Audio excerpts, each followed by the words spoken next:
লাশটা মতো নিয়ে চলে গেছে। এইভাবে আমরা আর কতদিন আমাদের বোনের লাশ ঘাড়ে করে নিব? কতদিন আমরা এই জনগণ, আমার এক একটা জনগণ, এক একটা এই দেশের এক একটা নাগরিক, এক একটা দেশের জনগণ, আমার ভাই, আমার বোন। আচ্ছা, আপনার পরিচয়টা দিবেন একটু? হ্যাঁ, এটার কাছে আসুন। আপনার পরিচয়টা দিবেন? পুলিশ আমাদেরকে যেভাবে বাধা দিচ্ছে এটা পুলিশের এখতিয়ারের মধ্যে পড়ে না। পুলিশের কাজ হচ্ছে ভারতীয় হাইকমিশনের নিরাপত্তা দেওয়া। তারা শুধু এটা দেখবে আমাদের দ্বারা তাদের ভারতীয় হাইকমিশনের কোনো নিরাপত্তায় বাধাবিঘ্ন হচ্ছে কিনা।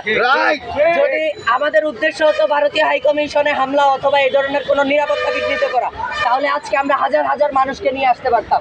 আমরা খুবই গোছানোভাবে এবং সচেতনভাবে খুবই কম মানুষজনকে নিয়ে আমরা এখানে আসার চেষ্টা করেছি। আমরা ভেবেছিলাম যে এখানে সরকারি মানুষকে নিয়ে এসে নাম ফলকটি স্থাপন করে আমরা চলে যাব, কিন্তু আশেপাশের মানুষজন এখানে যেহেতু তাদেরও এটা আকাঙ্ক্ষা, এটা বাংলাদেশের 20 কোটি মানুষের আকাঙ্ক্ষা, ফলে এখানে মানুষ আসলে বেশি হয়ে গেছে। তাও আমরা চেষ্টা করছি যে শান্তি শৃঙ্খলার মোতাবেক আমরা নাম ফলক লাগিয়ে আসলে চলে যেতে, কিন্তু পুলিশ আসলে বিগত স্বৈরাচার হাসিনার আমলে যেভাবে জনগণকে বাধা দিয়েছে, জন আকাঙ্ক্ষার বিপরীত দাঁড়িয়েছে, তারা এখনও আসলে আমাদেরকে ওইভাবে বাধা দিচ্ছে। এটা আমরা মনে করি তাদের রক্তের রঙে যে ফ্যাসিস্ট আচরণ ঢুকে গিয়েছিল, এটা তাদেরকে থেকে এখনও আসলে দূর হয় নাই। যতদিন পর্যন্ত এই পুলিশ বাহিনীকে সংস্কার না করা হবে, ততদিন বাংলাদেশের জনগণকে এগুলা ভোগ করে যেতে হবে। ফলে আমাদের এই সরকারকে আমরা আহ্বান করব যত দ্রুত সম্ভব